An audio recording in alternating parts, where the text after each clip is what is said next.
20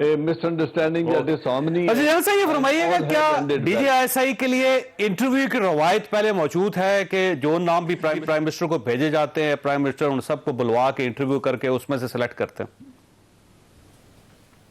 D G I S I کی روایات بڑی عجیب ہے. اس میں ہر وہ تجربہ کیا گیا ہے جو ہو سکتا ہے، جو ممکن ہے. پہلی بات یہ ہے کہ اس میں ٹیلی فون پر بھی اپائنٹمنٹ ہوتی رہی ہے، ایک سٹنگ میں بھی ڈیسیژن آرمی چیف کی مرضی کے مطابق بھی ہوتے رہے ہیں، اور پھر پرائم منسٹر بے نظیر بھٹو نے ریٹائرڈ لیفٹیننٹ جنرل کو بھی آرمی کے پینل کو یکسر نظر انداز کر جی جنرل کلو کو یہ صحیح ہے سر، لیکن انٹرویو اس سے پہلے ہوئے کبھی سر؟ دیکھو انٹرویو نہیں ہوا، آرمی چیف کے ہوتے ہیں، تو اگر D G I S I کا ہو گیا تو کوئی فرق نہیں پڑتا، اس میں کسی کی کوئی ہتک نہیں ہے. ایک پروسیجر ہے جو پرائم منسٹر نے سوچا کہ یہ ضروری ہے اور انہوں نے اس کو کر لیا ہے، تو میرے خیال میں اس میں کوئی حرج نہیں ہے، ہمیں اس میں کچھ تلاش کرنے کی ضرورت نہیں ہے. یعنی اچھی روایت ہے. آپ کا خیال یہ ہے کہ آئندہ بھی انٹرویو ہونا چاہیے، آرمی کی طرف سے 4-5 نام یا 2-3 نام آنے چاہیے، اور اس کے بعد پراپر پرائم منسٹر صاحب کو انٹرویو کر کے ان میں سے ایک کینڈیڈیٹ کی سلیکشن کرنی چاہیے. تو یہ ایک اچھی روایت کی طرف جا رہا ہے ملک. دیکھیں پرائم منسٹر، آنے والے پرائم منسٹر کی مرضی ہوگی، ہو سکتا ہے وہ ٹیلی فون پر اس معاملے کو حل کر دیں، ہو سکتا ہے وہ آرمی چیف کی ریکمنڈیشن کو بغیر انٹرویو آنر. دیکھیں بائنڈنگ کوئی نہیں ہے پرائم منسٹر کے اوپر. جیسے پہلے میں نے کہا کہ نواز شریف نے اپنی مرضی سے ایک نام دیا اور کہا کہ مجھے یہی D G I S I چاہیے. بے نظیر بھٹو نے کہا مجھے ریٹائرڈ لیفٹیننٹ جنرل چاہیے، وہ لگا دیے، اور انہوں نے کہا میں نے انٹرویو کرنے ہیں تو کر لیے. اس میں کوئی حرج نہیں ہے، کوئی ہارڈ اینڈ فاسٹ رول نہیں ہے. بالکل صحیح، زبردست زبردست. ڈاکٹر صاحب یہ فرمائیے گا سر، آپ ہمیشہ سول سپرمیسی کی بات کرتے تھے، آپ کہتے تھے ووٹ کو عزت دو، لیکن عمران خان صاحب نے یہ ثابت کر دیا کہ سول سپرمیسی ہوتی کیا ہے اور ووٹ کی عزت ہوتی کیا ہے. آپ کا نعرہ ختم ہو گیا میرا خیال ہے. بسم اللہ الرحمن الرحیم. چوہی صاحب بہت شکریہ. سب سے پہلے تو بہت دعا گو ہیں کہ پاکستان ابھی انشاءاللہ جیت کے بہت ہے. اور ابھی آپ نے اپنی ابتدائی گفتگو میں ایک بات کی تھی کہ کیا یہ جو کرکٹ میں جیت ہے کیا یہ مسائل کا حل ہے. تو میں یہ عرض کر دوں کہ جیت اس میں کوئی شک نہیں، مسائل کا حل نہیں ہے. خوشی تو ہے نا، لیکن انڈیا کو جو پاکستان نے شکست دی تو مجھے یہ لگ رہا تھا کہ ایک لمحے کے لیے پاکستان کے تمام مسئلے ختم ہو گئے ہیں. تمام پاکستانی خوش تھے، سڑکوں پہ تھے، مٹھائیاں بانٹ رہے تھے، بھنگڑے ڈال رہے تھے. تو آپ یہ کہیں کہ ایک خوشی ضرور ہر کے چہرے کے اوپر تھی. اور میں نے بہت سارے اپنے بھائیوں کو یہ کہتے سنا کہ اب ورلڈ کپ جو بھی ہو اللہ خیر کرے گا، لیکن ہماری جو تھی وہ خوشی کا دن آج ہے جو انڈیا کو ہم نے. اچھا ویسے میں دوبارہ سوال کی طرف آ جاؤں. جی نہیں، میں آ رہا ہوں پہلے میں اپنی خوشی کا اظہار کر رہا ہوں، اور دعا بھی میں نے کی کہ اللہ کرے ابھی دوبارہ ہم آپ کے پروگرام کے اندر انشاءاللہ. ویل لیفٹ کہتے ہیں نا، ویل لیفٹ کہتے ہیں. پتہ نہیں مجھے ویل لیفٹ کہتے ہیں، آپ تو ہمیں کاٹ بہائنڈ کرنے کے چکر میں ہیں. لیکن بہرحال سوال ہے کہ آپ کا نعرہ تھا کہ سیولین سپرمیسی ہونی جن صاحب نے جو بات کی ہے ووٹ کی عزت دو. میں اسی پہ آ رہا ہوں. انہوں نے فرمایا کہ عمران خان صاحب نے آپ کا نعرہ پیک کر دیا. سر عمران خان صاحب نے اسے ریکٹیفائی کر دیا. یہ میری سمجھ سے تو باہر ہے کہ کیسے ریکٹیفائی کر دیا. اگر عمران خان صاحب نے عثمان بزدار صاحب کی اپوائنٹمنٹ کے اوپر کوئی انٹرویو لے کے وہ اپوائنٹمنٹ کی ہوتی تو انٹرویو لیا انہوں نے. سر ان کی اپوائنٹمنٹ کی وجوہات کچھ اور ہیں، آپ کو بھی پتہ ہے. نہ لوگوں کو گمراہ نہ کریں، 6-7 لوگوں کو انٹرویو نہ لوگوں کو گمراہ کریں. میری گزارش ہے آپ سے کو الیکٹ کیا، سلیکٹ کیا. میں آپ سے گزارش کر رہا ہوں لوگوں کو گمراہ نہ کریں. ان کی وجہ شہرت بھی کچھ اور ہے اور ان کی اپوائنٹمنٹ کی وجوہات بھی کچھ اور ہے. کیا وجوہات ہیں؟ بتاتے ہو نا، مجھے بات تو کرنے دیں نا. تسی ہر گالج میں ڈکو گے پھر غلط نہیں ہوئے گی. جو سی ایم کے پی کے ہیں اگر وہ بھی کوئی میرٹ کی بنیاد پہ انٹرویو کے بعد لگتے تو میں کہتا تھا prime minister has got this capacity to take interviews and then appoint on merit. اگر وزیر اعظم اے جے کے انٹرویو اور میرٹ کی بنیاد پہ لگتے تو میں کہتا جناب یہاں پہ بھی انہوں نے اپنا مائنڈ اپلائی کیا ہے اور میرٹ کی بنیاد پہ اپوائنٹمنٹ کی ہے انٹرویو کے لینے کے بعد. اور عمران خان صاحب میں یہ کیپیسٹی موجود ہے کہ وہ جو 30 سال لگا کے لیفٹیننٹ جنرل بنتا ہے، ظاہر ہے وہ بہت سارے مراحل سے گزر کے آتا ہے اور وہ ٹاپ ناچ آفیسر ہوتا ہے پاکستان آرمی کا. 5 منٹ کے انٹرویو میں عمران خان صاحب نے 3 افسروں کو بلایا اور جائزہ لے لیا جناب کے سے بہترین کمانڈ کی صلاحیت کون رکھتا ہے. سر بات کرنے دینا مجھے، میں ریکویسٹ کر رہا ہوں. انٹرویو نے کیا، میں نہیں کہہ رہا، میں ان کے حق میں ڈاکہ تھوڑا ہی ڈال رہا ہوں. جو ہے وہ ہے بٹ کا انٹرویو کیا تھا آپ نے. سر میں کہہ رہا ہوں کہ میں ان کے حق پہ تو کوئی وہ نہیں کر رہا نا، کلیم نہیں کر رہا کہ ان کا حق نہیں ہے. آپ کا میں صرف یہ کہہ رہا ہوں کہ اس سے پہلے جو تقرریاں کی گئی ہیں جو 3 میں نے نام لیے ہیں جو تاریخی تقرریاں ہیں جن کے اثرات اور ثمرات پنجاب بھگت رہا ہے, KPK بھگت رہا ہے, اور ابھی کشمیر بھی بہت جلد بھگتے گا, بلکہ بھگتنا شروع ہو گیا ہے. تو پھر تو میں کہتا, لیکن بہرحال آپ کا میں خیال پھر ہے یہ کہ کہوں یہ گا, فیصلہ عمران یہ خان کا فیصلہ فرض ہے؟ میرے حساب سے کہ جب DG ISPR کی 6 اکتوبر کی یہ اناؤنسمنٹس ہوئی تھی تقرریوں کی, اگلے دن یہ تقرریاں ہو جانی چاہیے تھی. تو اس آج کی وجہ سیٹل کر دیا نا بتاتا سر ہوں انہوں نے. سر, اس کی وجہ بتاتا ہوں نا. تقریباً ہر ٹاک شو میں نے اس موضوع کو ڈسکس ہوتے دیکھا, آپ کے اس پروگرام میں بھی میں شریک تھا, آپ نے پورا گھنٹہ اس پہ گفتگو کی, ہر اینکر نے کی, ہر ہمارے میڈیا پرسن نے اپنی وی لاگ کیے. میں نے سنا نہیں, لیکن مجھے پتہ لگا کہ انڈیا کے بھی لوگوں نے اس پہ تبصرے کیے. اس کی نوبت کیوں آئی؟ اگر آپ نے 6 کو, میں مثال دیتا ہوں, 6 کو اگر آپ نے انٹرویو چاہیے تھے, 7-8 کو کر لیتے, 9-10 کو نوٹیفیکیشن ہو جاتا. اسے آپ کبھی بھی جھٹلا نہیں سکتے اس حقیقت کو کہ غیر ضروری تاخیر ہوئی ہے اس میں. اور سمری جو ہوتی ہے نا, میں خود فیڈرل منسٹر رہا ہوں, پرائم منسٹر کو سمری گھنٹوں میں جاتی ہے, ہفتوں میں نہیں جاتی. اگر اس میں کوئی پروسیجرل فالٹ تھے, جیسے جنرل صاحب نے کہا کہ جناب کوئی منسٹری آف ڈیفنس نے بھیجنی تھی سمری اور اس میں کچھ نقائص تھے وہ دور کرنے تھے, تو کوئی سائیکل پہ تو نہیں سمری لے کے جاتا کہ وہ ہفتے بعد پہنچی ہے, پھر ہفتہ لگے گا واپس جانے میں. تو آپ اس بات کو نہیں جھٹلا سکتے کہ حکومت کی اس ایشو کی ٹیکلنگ میں غلطی ہے, غیر ضروری تاخیر ہے جو کہ نہیں ہونی چاہیے تھی. لیکن بہرحال آل از ویل دیٹ اینڈز ویل. ویسے یہ فرمائیے کہ سر, یہ ابھی تک لوگ منطق سمجھنے کی کوشش کر رہے ہیں کہ جو کام آسانی سے ہو سکتا تھا اور بڑی جلدی ہو سکتا تھا, تو اس میں اتنا زیادہ کنفیوژن, اتنا زیادہ قیاس پھیلانے کی کیا ضرورت تھی؟ 6 اکتوبر کو جب یہ فیصلہ ہوا تو آپ 7 اکتوبر کو 8 اکتوبر کو اس کو ریکٹیفائی کر دیتے, نوٹیفائی کر دیتے. لیکن اتنا لمبا کرنا, لنگران کرنا, اور پھر اگر آپ نے وہی فیصلہ کرنا تھا تو یہ 20 دن آپ قوم کے ضائع کرنے کی کیا ضرورت ہے؟ جو سر, بہت شکریہ آپ نے اپنے پروگرام کے لیے بلایا. پہلی تو بات ہے کہ یہ ایک ایشو جو تھا اپوزیشن نے, کوئی میڈیا نے اٹھایا ہوا تھا, آج وہ ایمیکیبلی ریزالو ہو گیا. اور جیسے جنرل صاحب نے بڑے اچھے طریقے سے ڈسکرائب کیا کہ ایک باعزت باوقار طریقے سے دونوں سائڈز کا, نہیں پہلے باوقار نہیں تھا, نہیں جس طرح ایک سمجھا جا رہا تھا نا, باوقار کس طرح تھا جب آپ کی حکومت جو ہے آپ کی افواج کے بارے میں اس طرح کی باتیں کرے اور آپ کے وزیر اعظم کو کٹھ پتلی کہے اور سلیکٹڈ کہے اور فوج پہ تنقید کرے. اس طرح کے ماحول میں تو ہر بندے کو اپنا وقار ذرا ٹھیک نہیں نظر آتا تھا. تو ایک چیز ہے آپ نے یہ تاثر ختم کر دیا. میں تاثر کی بات نہیں کر رہا, میری بات پوری مجھے کرنے دیں. میں یہ کہہ رہا ہوں کہ ایک چیز ہوئی, اس میں کوئی 2 اداروں کا آپس میں ایک ماضی کا ایک ریلیشن شپ ہے, سول ملٹری ریلیشن شپ کی ایک بڑی کھٹا میٹھا ایک اس کی بیک گراؤنڈ ہے. اس حالات سے تھوڑی سی بات آئے تو ایک دم سے لوگوں نے اس میں بہت ساری کیا سرائیاں تھیں. لیکن جو وزیر اعظم لیول کا آدمی ہوتا ہے یا جو آرمی چیف لیول کا آدمی ہوتا ہے, اس کو اتنی پرواہ نہیں ہوتی کہ لوگ سڑکوں پہ کیا بول رہے ہیں. وہ اپنے ادارے, اپنی اوور آل جو ادارہ کا انٹرسٹ ہے اس کو مد نظر رکھ کے فیصلہ کیا. اگر وزیر اعظم نے فیل کیا کہ پروسیجر کوئی اس میں چیز رہ گئی ہے, پروسیجر اسی میں تھا, باقی چیزیں جو آپ کو بغیر باقی چیزوں کو بھی آپ کو میرا خیال ہے چیئرمین نیب کا معاملہ, آپ نے پروسیجر کو نہیں فالو کیا سر. کیسے فالو نہیں کیا؟ سر ان کی ایکسٹینشن بنتی نہیں ہے. نہیں, وہ آرڈیننس کے ذریعے آپ نے ایکسٹینشن کی اور اس کے بعد واپس کے. اگر ہمارے پاس کسی قانون کو ترمیم کرنے کی, آرمی چیف کی ایکسٹینشن کے پہلے مجھے پچھلی کا بات کریں, میں آگے اس پہ کروں نا. تو یہ ساری باتیں آپ نے میں یہ کہہ رہا ہوں نا, یہ ایک بات کا بتنگڑ بنانا. اور اچھا چلے ایک بات ہوئی, جو بھی مسئلہ ہوا آج مسئلہ حل ہو گیا. چوہدری صاحب ایک بات ہے, آپ میں چلے کوئی اور بات کرتے ہیں. بہت سارے لوگ آج اس سارے مسئلے میں ایکسپوز بھی ہوئے, وہ سیویلین سپریمیسی کے نعرے مارنے والے. آپ کو دیکھا نا کیسے انہوں نے اپنے سی وی تیار کر لیے. انہوں نے کہا جی کوئی شاید جھگڑا پڑ گیا ہے, اور یہ تو خود آپ کو پتا ہے آپ نے سیویلین سپریمیسی پھر ثابت کی. نہیں, میں تو بات ہی نہیں کر رہا, میں تو یہ کہہ رہا ہوں ایک طرف سیویلین سپریمیسی کا نعرہ مارنے والے آج اس ایشو کے ریزالو ہونے پہ دے سٹینڈ بیڈلی ایکسپوزڈ. میں یہ کہنا چاہ رہا ہوں کہ ان کا سویلین سپریمیسی, ووٹ کو عزت دو, وہ سارا بلند و بانگ دعوے.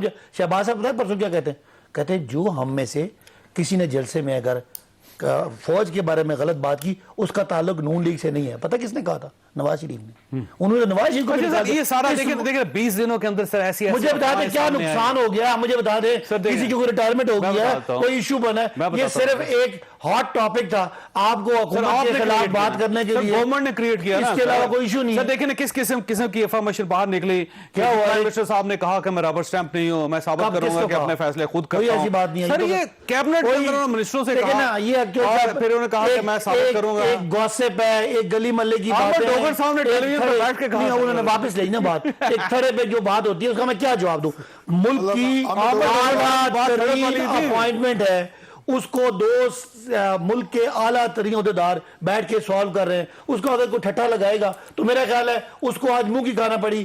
پاکستان کے ادارے ایک ہی پیج پہ ہیں اور پاکستان اس اداروں کی آپ کو جو معاملات میں لوگ ایکسپوز ہوئے ہیں. فواد چودھری صاحب نے یہ اعلان کیا تھا کہ پروسیجر کو فالو کیا جائے گا, اس کے بعد ظاہر ہے یہ فالو ہو گیا نا, ختم ہو ٹیلی ویژن پہ آیا.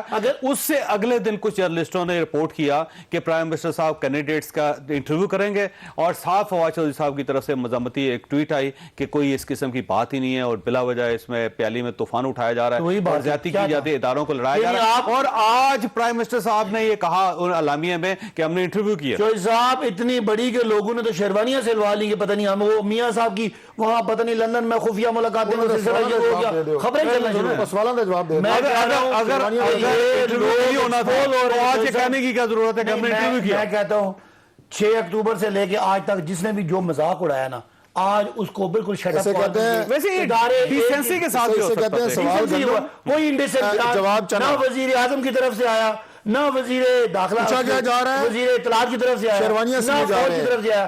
ایسے جو کہہ رہے نا بیگانے کی شادی میں عبداللہ دیوانے, یہ ہم ہی آپ نے خود دو رہے تھے. جناب صاحب یہ فرمائیے گا سر, یہ جو ایک تاثر دیا جا رہا ہے گورنمنٹ کی طرف سے کہ سیول اور ملٹری دونوں ایک پیج پر ہیں, سر اس واقعے کی وجہ سے پیج کے اندر کوئی تبدیلی تو نہیں آئی؟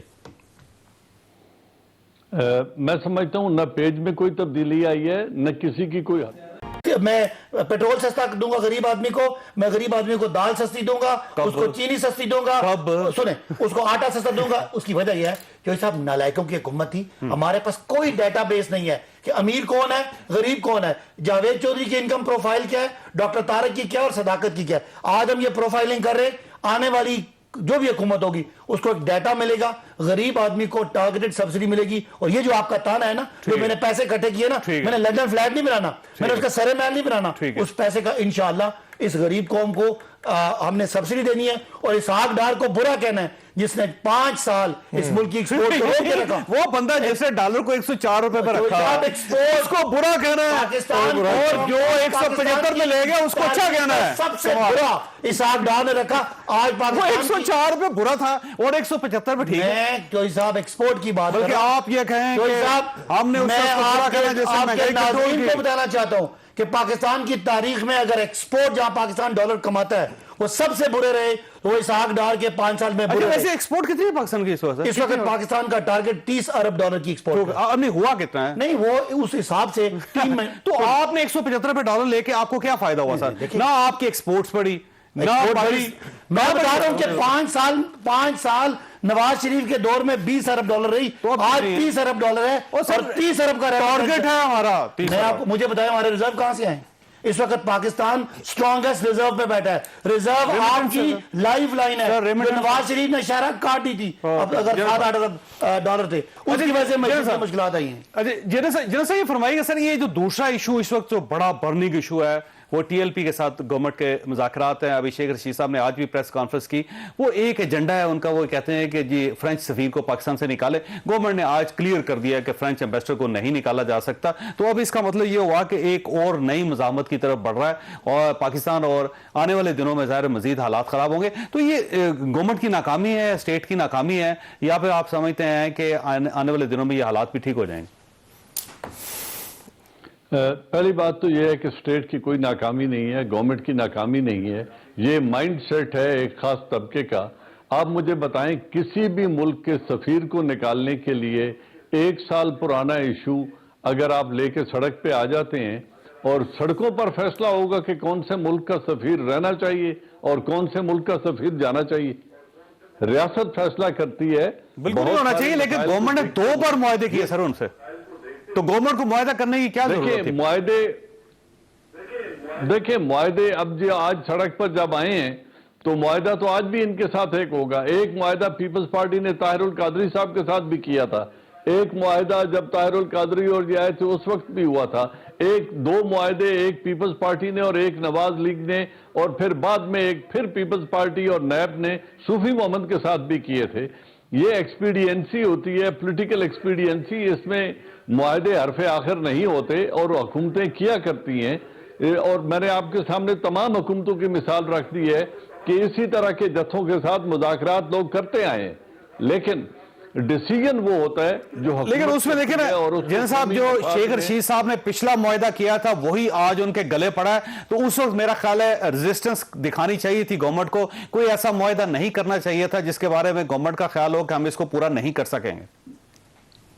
دیکھیں یہ آپ کی رائے ہے نا. میں نے آپ کو پہلے بتایا کہ جو سوات کے کرائسس تھے اس میں صوفی محمد کے ساتھ پہلا معاہدہ کیا تھا بے نظیر بھٹو نے, پھر دوسرا معاہدہ کیا نواز شریف نے, پھر تیسرا معاہدہ کیا امن کا نیشنل اسمبلی نے ایک بل پاس کر کے پیپلز پارٹی اور نیب کی حکومت نے, جو نیشنل عوامی پارٹی کی حکومت تھی کے پی کے میں, ان تینوں نے اپنی اپنی باری ان کے ساتھ ایک معاہدہ کیا اور وہ عین حالت جنگ میں ہوا تیسرا معاہدہ. اور بالآخر ملٹری سلوشن کے ذریعے اس مسئلے کا ہمیں حل تلاش کرنا پڑا. آپشنز ہوتی ہیں, ایکسرسائز کی جاتی ہیں, اس میں کوئی حرج نہیں ہے. اگر بات مذاکرات سے بن جائے تو ہو جائے گی. لیکن جیسا آپ کو یاد ہوگا کہ اس معاہدے کے بعد جو صوفی محمد صاحب کے ساتھ ہوا تھا, آپریشن راہ راست ہوا تھا اس کے بعد, اور ملٹی آپریشن وہاں پہ جیسے آپ نے ابھی فرمایا, تو آپ کا کیا خیال ہے کہ اس میں بھی کوئی آپریشن کرنا پڑے گا سر؟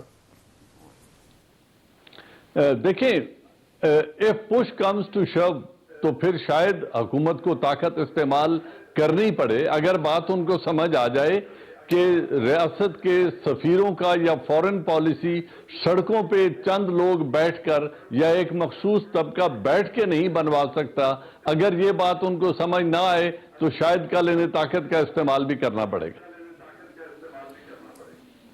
تو یہ کرنا پڑے گا آپ کا خیال؟ یہ میں نے کہا نا کہ اگر ان کو یہ بات سمجھ نہ آئے تو شاید حکومت کو طاقت کا استعمال بھی کرنا پڑے. یہ صاحب آپ کا بہت بہت شکریہ. خواہ صاحب یہاں پہ چیک لیں گے, بریک کے بعد دوبارہ ضرورت. پروگرام میں دوبارہ خوش آمدید. بھائی صاحب, آپ کی گورنمنٹ جو ہے نا اس کے بارے میں ایک پرسیپشن ہے, پچھلے 3 سال کا پرسیپشن ہے, وہ یہ ہے کہ یا تو آپ فیصلہ کرتے ہیں یعنی ڈیلے کر دیتے ہیں, اور اگر کرتے ہیں تو غلط کر دیتے ہیں فیصلہ, اور اس کی وجہ سے آپ کو پرابلم پڑتے ہیں. ویسے یہ جو TLP کا ایشو ہے نا سر, اس میں آپ نے دیکھے گورنمنٹ نے 2 معاہدے کیے ان کے ساتھ. جب آپ کو پتا تھا کہ ایک کام ہم کر ہی نہیں سکتے تو پھر آپ کو معاہدے کرنے کی کیا ضرورت تھی؟ اور پہلا معاہدہ کر کے پھر ایک سچویشن پیدا ہوئی, پھر دوسرا معاہدہ کر کے پھر ایک سچویشن پیدا ہوئی, اب آپ ایک تیسرا معاہدہ کریں گے پھر ایک سچویشن پیدا ہوگی, تو آپ یہ کیوں کنفیوژن کریٹ کرتے ہیں؟ تو سب خالصتاً پولیٹیکل یہ طریقہ ہے کہ کوئی اگر پروٹیسٹ ہے اس کو پوری طرح کوشش کی جاتی ہے کہ انسانی خون, انسانی جان اس کو بچایا جائے, اور اس سے معاہدات کیے جاتے ہیں. اور جہاں خاص کر مذہبی جذبات ہوں, اور لوگ, آپ کو پتا ہوگا شاید ان کے جذبات ایسے ہیں کہ جس کے خلاف کھڑا ہونا یا اس کے خلاف طاقت کا استعمال کرنا مزید نقصان دہ ہو سکتا ہے, ملک میں مزید انتشار ہو سکتا ہے. ایسے معاملات میں نون لیگ کے وقت ایشو تھا نا, یہی یہ شیخ رشید صاحب تھے جو یہ کہتے ہیں کہ پچھلی بات میں آپ کو حکومت کی کروں. دیکھیں آج وہی شیخ رشید صاحب کہہ رہے ہیں انہوں نے جو کیا, جس طرح ہینڈل کیا, میں اس پہ کامنٹ نہیں کرتا. ہمارے دور میں یہ مسئلہ آیا, ہم نے ان کے مذہبی جذبات کا احترام کر کے جو جو آپشن ہو سکتے تھے دیے, لیکن ایک جگہ ہوتی ہے جہاں پہ آپ کو اپنا ایک ڈٹرمنیشن شو کرنی ہوتی ہے. نہیں, آپ کو یاد نہیں کہ ان کے وقت میں زاہد حامد صاحب روز جاتے تھے وہاں پہ, احسن اقبال صاحب بھی وہاں جاتے تھے, دور میں, اور آپ کا جو خیالات اس کو ٹوٹلی ڈفرنٹ ہے. ان کے دور میں ایک پولیٹیکل مس ہینڈلنگ ہوئی تھی, انہوں نے قانون کو چینج کرنے کے لیے کچھ نہ کچھ ہوا تھا. ہمارے دور میں ہم نے یہ ایشو انہیرٹ کیا, ہم نے کوئی ایسا کام نہیں کیا جس سے کچھ معاہدے کیے ہیں. نہیں, وہ تو ہم نے معاہدے اس لیے کیے کہ وہ بچے جو سڑکوں پہ ہیں وہ میرے بچے ہیں, ان کو ایک سوٹی لگے گی مجھے تکلیف ہوگی. ان کے جذبات میں سمجھتا ہوں کہ مذہبی جذبات ہیں جس کے پیچھے ہمیں اس کا احترام ہے, ہمیں اس ایشو کا احترام ہے, ہمیں نبی پاک کی ناموس کا احترام ہے, لیکن اس کے ساتھ ساتھ ہم کسی آدمی کو بھی یہ اجازت نہیں دیتے کہ وہ وائلنس جو ہے وہ صرف ریاست کا اختیار ہے, اور جو فورن پالیسی ہے وہ ریاست کا اختیار ہے. اس کے باوجود ہم جو نرمی دکھا رہے ہیں, یہ نرمی ہمیشہ ریاست ماں ہوتی ہے اور بچے کو دکھاتی ہے, اور فیوچر میں بھی آپ دکھائیں گے. نہیں, ہم کوشش کریں گے کہ اس ایشو کو ریزالو کرنے کی طرف لے جائیں, اور میں کبھی نہیں چاہوں گا کہ کسی وقت کسی ایسے مذہبی جس کے ساتھ وابستگی لیکن سر ہو اس کے خلاف کوئی پھیل رہی ہے کہ آج گورنمنٹ نے فیصلہ کیا ہے کہ نیگوشیٹ کریں, اگر وہ مانتے ہیں ٹھیک ہے, نہ ہو تو طاقت کا صاحب طاقت کا استعمال ہوتا ہے, لمیٹڈ ہوتا ہے اپنی ریٹ قائم کرنے کے لیے, لیکن میں وہ لاسٹ بندہ ہوں گا جو چاہوں گا کہ نبی پاک کی محبت کرنے والے کسی بندے کو ہم آخری کوشش کریں گے کہ اس کو سوٹی ڈنڈے کے بغیر ہی اس کی کوئی اس کو راضی کر دیا اچھی بات. ڈاکٹر صاحب آپ ان سے سیکھیں کہ ایشوز کو کس طرح سالو کیا جاتا ہے. آپ لوگوں نے مس ہینڈل کیا تو اس وقت بڑا حالات بڑے خراب کر لیے تھے اور اس وجہ سے آپ کو اپنے وزراء کے استعفے بھی لینے پڑ گئے. تو صاحب یہ بڑا ایک حساس معاملہ ہے, اور اس میں یہ کہوں گا کہ جہاں تک فارن پالیسی کا تعلق ہے وہ ایک جیسے کہ کہا گیا کہ سڑکوں پہ فیصلہ نہیں ہوتا, لیکن آپ یہ دیکھیں کہ اس میں جو حکومت کا اس کو ڈیل کرنے کا طریقہ کار رہا ہے, اب اس وقت ان کا سب سے پہلا مطالبہ یہ ہے کہ آپ اپنے جو معاہدے ہمارے ساتھ کیے ہیں ان پہ عمل درآمد کریں. یہ سب سے پہلا مطالبہ ہے. صاحب نے کہا جی سارے معاہدے پہ عمل ہوگا سوائے ایک کے. نہیں, وہ سوائے ایک پہ جو شک کی بات شیخ رشید صاحب نے کی ہے, اس پہ عمل درآمد کرنے کی شک جو ہے وہ پچھلے معاہدے میں شامل تھی. وہ معاہدہ کس نے کیا تھا؟ نہیں, انہوں نے کہا پارلیمنٹ میں پیش کریں گے اور پارلیمنٹ فیصلہ کرے گی. نہیں, یہ دیکھیں نا, الفاظ سے کھیلنے کی جو بات ہوتی ہے, اس سے آپ اتنی بڑی ایک آپ یہ کہیں کہ آپ اسے تحریک کہیں, آپ اس کو جو بھی نام دیں, آپ اسے الفاظ سے کھیل کے تو نہیں ٹال سکتے نا. You have to face the reality. آپ نے جس وقت یہ بات کی تھی آپ کو پتا ہونا چاہیے تھا کہ کل یہ معاہدہ ہمیں پورا کرنا پڑے گا, اور یہ مطالبہ آئے گا جناب کہ آپ نے یہ بات ہمیں لکھ کے دی ہے, اس میں آپ کے گارنٹرز بھی شامل ہیں, اس میں جناب آپ کے وفاقی وزیر بھی شامل ہیں. تو میں سمجھتا ہوں کہ حکومت کو اس میں مس ہینڈلنگ یہ ہے کہ آپ کو ایسا معاہدہ کرنا نہیں چاہیے تھا جس پہ آپ عمل درآمد کرنے سے کرتے نہیں. آپ نے بھی ایک معاہدہ کیا تھا. کس نے پیسے دیے تھے؟ آپ کی حکومت تھی, جس نے بھی دیے تھے. کس نے دیے تھے؟ آپ لوگوں نے دیے تھے. آپ نے معاہدہ ختم کرتے ہوئے اس کی ویڈیوز آئی دیے تھے, اور جس نے بھی دیے تھے تو آپ استعفیٰ دے دیتے نا. اگر آپ کی مرضی کے بعد کسی نے دیے تھے, آج آپ اس پہ نہیں, مجھے پتا ہے بھائی آپ کی حکومت اتنا نہیں پتا کس نے دیے تھے. نہیں, تو آپ کی حکومت آپ کو اگر آپ کی مرضی کے بعد کوئی ہماری حکومت میں کوئی ہماری مرضی کے بعد نہیں دے یہ کرایہ دے میں کہتا ہوں آج سپرمیسی بول رہی ہے. نہیں, سویلین سپرمیسی کی بات نہیں ہے, میں تو سویلین کو بات کروں گا. آپ حکومت ہے, اگر آپ کی نہیں چلتی تو استعفیٰ دے کے باہر آ جاتے. آج چلنے کی بات نہیں ہے بھائی صاحب. آپ معاہدہ کریں تو ٹھیک تھا, ہمارا معاہدہ غلط ہو. پاگل پان اور اپنی چیزوں کے ہمیں دوست داندلی کا لیے نا. اچھا یہ فرمائیے گا سر, آپ کا کیا خیال ہے کہ گورنمنٹ کو فرینچ سفیر کو نکال دینا چاہیے اگر انہوں نے معاہدہ کیا ہے ایک تو؟ سر میں نکالنے یا نہ نکالنے کی بات نہیں کہہ رہا, ابھی ہینڈلنگ کی بات کہہ رہے ہیں نا. اور آپ کہہ رہے ہیں جناب مومن بن رہے ہیں جناب, میں سب سے آخری بندہ ہوں گا, میں سب سے آخری بندہ ہوں گا, میں فلاں بندہ ہوں گا. آپ نے ہمارے پہ فائرنگ کی تھی, ہمارے پہ آپ نے شیلنگ کی تھی, ہمیں نالائق لوگ تھے جنہوں نے اس سے پہلے اسے غلط ہینڈل کیا آپ کی حکومت میں. ان نالائقوں کا احتساب کریں, آپ نے اس طرح کے غلط معاہدے کیوں کیے جن پہ آج کہہ رہے ہیں کہ رشید صاحب کیا ہم عمل درآمد نہیں کر سکتے. اور اس معاہدے میں کون سی بات تھی جناب جس پہ عمل درآمد نہیں ہوا, بتائیں. نہیں, مجھے یہ بتائیں کہ جو آپ نے ہمارے ساتھ کیا تھا جب ادھر آپ نے ڈی چوک میں ہمیں ڈنڈے مارے تھے اور گولیاں ماری تھی, وہ پنجابی میں کہتے ہیں جبڑیاں مارنا, جو آپ مار رہے ہیں. نہیں, وہ تو آپ کی مرضی ہے نا. نہیں, مرضی نہیں ہے. بات یہ ہے کہ آپ نے معاہدہ کیا, آپ نے پیسے دے کے بھیجا, وہ ٹھیک تھا.